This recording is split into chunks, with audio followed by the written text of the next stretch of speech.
اور اللہ کا لاکھ لاکھ شکر ہے، مال و دولت بھی ہے، اللہ نے سب چیز دیا ہے دنیا میں، یعنی کسی چیز کی کوئی کمی نہیں ہے، کمی نہیں ہے الحمدللہ۔ اور ایک فقیر بھی ہے، ایک گندا سا، میلا سا، الجھے ہوئے بالوں سا، جس کے تن پہ کپڑے نہیں ہیں، گندا سا ہے، کالا سا ہے، بدصورت سا ہے، وہ بھی زندگی گزار رہا ہے، وہ بھی زندگی گزار رہا ہے۔ اور دونوں کی زندگیاں دیکھو، جب یہ دونوں مریں گے، ایک امیر بھی اور ایک غریب بھی، تو دونوں کو گڈھے میں ہی جانا ہے۔ اس کا کوئی ایک میں مثال دے رہا ہوں، اس سے سمجھو۔ اس فقیر کا کوئی ساتھی نہیں ہے، لیکن اس کو پھر بھی لوگوں نے قبر میں پہنچا دیا۔ لیکن اس امیر کے ساتھی بھی تھے، یعنی دوست بھی تھے، ماں باپ بھی تھے، رشتہ دار بھی تھے، اہل و عیال بھی تھا، اس کی بیوی بھی تھی، اس کے بچے بھی تھے، یعنی اس سے محبت کرنے والے بھی تھے، اور ان لوگوں نے بھی اس کو گڈھے میں پہنچا دیا۔ ان لوگوں نے بھی اس کو، ہاں، کیوں؟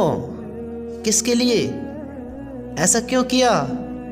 کیونکہ یہ دنیا ایک دھوکہ ہے، ایک دھوکہ ہے۔ کچھ وقت کے بعد یہاں سب بھلا دیتے ہیں، سب بھول جاتے ہیں، اور اس کو بھی انہوں نے پہنچا دیا جس سے بہت محبت کرتے تھے، جس کے ذریعے سے ان کے کاموں کی عبارتیں چل رہی تھیں، ان کے کاموں کی ترتیب بنی ہوئی تھی، جس سے بہت پیار کرتے تھے، جس کے بغیر جی نہیں لگتا تھا، انہوں نے اس کو بھی کیا ہے؟ پہنچا دیا۔ جب دنیا میں ہی کسی نے اس کا ساتھ نہ دیا، جب دنیا میں ہی یہ لوگ اس کو موت سے نہیں بچا پائے اور اس کو ہمیشہ اپنے ساتھ نہیں رکھ پائے، انہوں کو چھوڑنا پڑا، گڈھے میں پہنچا دیا، تو کس سے امید کرتے ہیں کہ پھر ساتھ کون دے گا؟ یہ 6 فٹ کا گڈھا اکیلا چھوڑ دیا، اور دیکھو انہوں نے اتنی جگہ بھی نہیں چھوڑی کہ بندے اس میں سے سانس لے لے، ایک پائپ کی جگہ بھی نہیں، اتارا، تختے رکھو، پن رکھو، چادر رکھو، مٹیاں ڈالو، اور دیکھو کہیں سے کھلی بھی نہ رہ جائے، پکی کر دو قبروں کو۔ کتنے ایسے بھی ہوتے ہیں، کر دو۔ اللہ کے بندو اس سے محبت کرتے تھے، اس سے نفرت کرتے تھے، حالانکہ دبانا تو ایسے چاہیے۔ لیکن میرے بھائیوں، میں آپ کو ایک بات سمجھانا چاہتا ہوں، ایک بات کہنا چاہتا ہوں، آپ ان باتوں کا مقصد سمجھو کہ میں آپ سے کیا کہنا چاہتا ہوں، کیا کہنا چاہتا ہوں۔ اس بات کو سمجھو کہ اتنی محبت کرنے والا بندہ، دیکھیے ایک مثال سمجھیے، مثال بھی کیا ہے، ایک حقیقت ہے۔ باپ اپنے بیٹے سے کتنا پیار کرتا ہے، کتنا پیار کرتا ہے، بے انتہا، بے انتہا۔ باپ یہ چاہے گا کہ میرے بچے پہ کوئی پریشانی نہ آوے، مجھ پہ آ جائے، سمجھتے ہو؟ اگر کوئی اس پر تکلیف آ رہی ہے، وہ اس پر نہ مجھ پر آ جائے، باپ ایسا ہوتا ہے۔ لیکن باپ کیا ہے، اس کو بھی مٹی کے نیچے کر دیتا ہے، ہاں، دفنا آتا ہے۔ کیوں؟ کیونکہ اب اس کو ساتھ نہیں رکھ سکتے، اس کو ایک ایسی جگہ چلے جانا ہے جہاں اب اس کو خود ہی حساب کتاب دینا ہے۔ ہم ان باتوں کو معمولی سمجھتے ہیں نا، ہلکے سمجھتے ہیں، اہمیت نہیں دیتے، خاص نہیں سمجھتے۔ ارے ہاں، سنا ہے کوئی آخرت کا دن ہے، فرشتے آتے ہیں، کون ہے تیرا رب، کون ہے تیرا مالک، پوچھتے ہیں، کچھ ایسے جواب ہوتے ہیں، ہم یوں ہی کہتے ہیں نا۔ میرے بھائیوں، یہ حقیقت ہے، حقیقت۔ ہم ایمان والے ہیں، ہم سمجھتے کیوں نہیں ہیں، سمجھتے کیوں نہیں ہیں؟ اس چیز پر غور دو جو یہ میں کہنے لگا ہوں۔ یہ اتنی محبت کرنے والے اس کو قبر میں پہنچا دیتے ہیں، کیوں؟ کیونکہ یہ دنیا دھوکے والی ہے، یہاں سب دھوکہ دے جاتے ہیں، سب چھوڑ دیتے ہیں، اور چاہ کر بھی نہیں رکھ سکتے، چاہ کر بھی نہیں رکھ سکتے۔ کیوں؟ کیونکہ اس کا کوئی مالک ہے، اس کو کسی نے دنیا میں بھیجا ہے، اور وہی اس کو بلا لے گا۔ ہاں، یہ انسان جو اللہ نے بنائے ہیں، ہم اللہ کے ہیں، اللہ کے بنائے ہوئے ہیں، اللہ کے بھیجے ہوئے ہیں، تو ہم اس دنیا میں کس کے پاس رہ سکتے ہیں؟ ہم اپنی مرضی چلا سکتے ہیں؟ ہم دنیا میں ہمیشہ رہ سکتے؟ نہیں رہ سکتے، سب کو چھوڑنا پڑے گا۔ اور دیکھو، جس کے پاس جانا ہے، اس باپ نے، اس ماں نے، اس بیوی نے، ان بچوں نے، ان لوگوں نے، ان دوستوں نے، اس اہل و عیال نے، اس پوری دنیا نے اس کو الوداع کہہ دیا خیر بات، آئے اللہ کی طرف اس کو چھوڑ کر۔ جب گھر آ گئے، کچھ وقت تک یاد کرا، پھر بھلا دیا۔ ایک وقت ایسا آیا 10-20 سال بعد کہ کوئی ہمارا بچہ ایسا تھا، ہو گیا، چلا گیا، اس نے اس مالک کو بھلا کر زندگی بتا دی جس کے پاس اسے جانا تھا۔ ایک حقیقت ہے۔ اب دیکھیے ہم کتنے لوگ بیٹھے ہیں، کتنے لوگ ہم اس بات کو سن رہے ہیں، کس نے راضی کر رکھا ہے اللہ تعالیٰ کو؟ بتاؤ۔ ہم سب کو پتہ ہے، ہم سب الحمدللہ ایمان والے ہیں، ہم ایمان رکھتے ہیں اس چیز پر کہ ہمیں حساب کتاب دینا ہے۔ اللہ نے جہنم بھی بنا رکھی ہے اور جنت بھی بنا رکھی ہے، ہمیں حساب کتاب دینا ہے یا نہ دینا ہے؟ تو بتاؤ تو صحیح۔ ارے میرے بھائیو، عقل پہ زور تو ڈالو۔ جب ہمیں دینا ہے تو پھر ہم کیوں نہیں کرتے؟ کیوں اللہ کو راضی نہیں کرتے؟ اللہ ہمیں معاف کرے، ہم کیوں راضی نہیں کرتے؟ یہ کیسی عقلیں ہیں؟ ان عقلوں میں کیا ہو گیا ہے؟ یہ سمجھداریاں کیوں نہیں آ رہی ہیں ہم میں؟ یہ کیسے عقل کر رہے ہیں؟ ہم سب نے اللہ کو راضی کر رکھا ہے، ہم سب اللہ سے محبت کرتے تو ہیں، اس کی نمازوں کو ادا کیوں نہیں کر رہے ہیں؟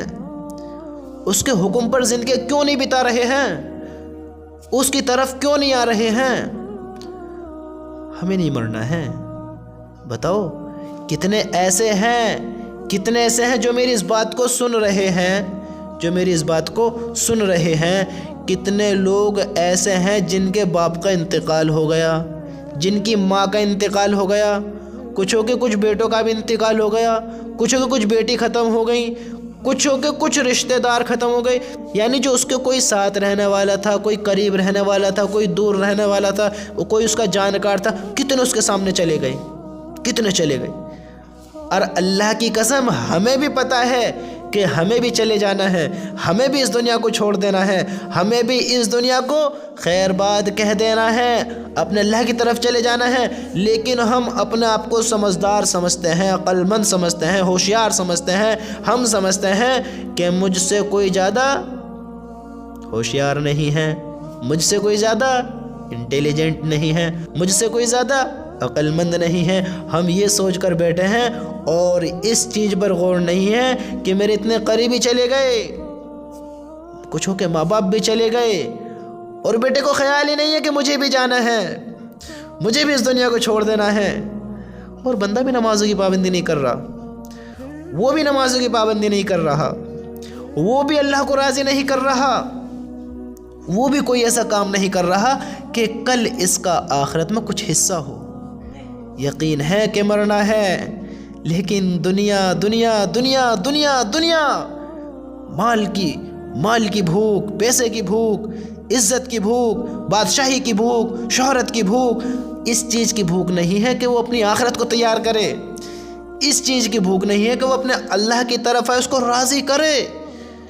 ہاں، مال کی بھوک، مال کی بھوک، مال کی بھوک، مال چاہیے، مال چاہیے، مال چاہیے، اور انسان کی ایسی ہوس ہے نہیں بھر سکتی انسان کی ہوس۔ انسان کی ہوس قبر کی مٹی ہی بھرے گی، جو ایک حقیقت ہے، قبر کی مٹی ہی اس کا پیٹ بھرے گی۔ کیوں؟ کیونکہ اللہ رب العزت نے انسان کو جو اس دنیا میں بھیجا ہے وہ کسی مقصد سے بھیجا ہے، اور انسان یہاں آ کر ایسی چیزوں میں پڑ گیا ہے، ایسی چیزوں میں کہ وہ حریص ہو گیا ہے، لالچی ہو گیا ہے، اور اس چیز کو سوچتا ہے کہ یہ بھی ہو، وہ بھی ہو، یہ بھی ہو، وہ بھی ہو، میرے پاس یہ بھی ہو۔ اور اللہ کی قسم اگر آج کے دور کو دیکھتے ہوئے میں کہوں، یہ میں اپنی طرف سے کہہ رہا ہوں، اگر انسان کی آج کے دور کو دیکھتے ہوئے، انسانوں کی عادتوں کو دیکھتے ہوئے، اگر اس دنیا میں ایک سب سے بڑا باغ، جو اس دنیا کا سب سے بڑا باغ ہے، وہ سونے کا کر کے اس کو دے دیا جاوے، سمجھتے ہو؟ وہ سونے کا کر کے، یہ حدیث بھی ہے، اگر کسی انسان کو ایک سونے کا باغ بھی دے دیا جا، وہ اس پر بھی راضی نہیں ہوگا، اس کو تب بھی یہ تمنا رہے گی کہ ایک اور ہو، ایک اور ہو، ایک اور ہو۔ ہاں، وہ ایک اور کی تمنا کرے گا، اس کو سونے کا باغ دے دیا جا، اس میں بھی خوش نہیں ہوگا، ایک اور ہو۔ بتاؤ تو صحیح، یہ کیسی زندگیاں ہیں، یہ کیسی عقلیں ہیں؟ ہم سب کو پتہ ہے اس دنیا کو چھوڑ کر جانا ہے، تو پھر ہم کیوں اس کو کما رہے ہیں؟ کیوں عیاشیوں میں، اللہ کی نافرمانیوں میں، اللہ کی ناراضگیوں میں؟ اللہ کی کوئی خبر ہی نہیں ہے کہ اللہ راضی ہے ناراض ہے، اس سے دل بگاڑ کر بیٹھے ہیں، اس سے دل بگاڑ کر بیٹھے ہیں، بھائی کی بھائی سے نہیں بن رہی ہے، بہن کی بہن سے نہیں بن رہی ہے، فیملی میں رہتے ہوئے فیملی سے بول چال بند،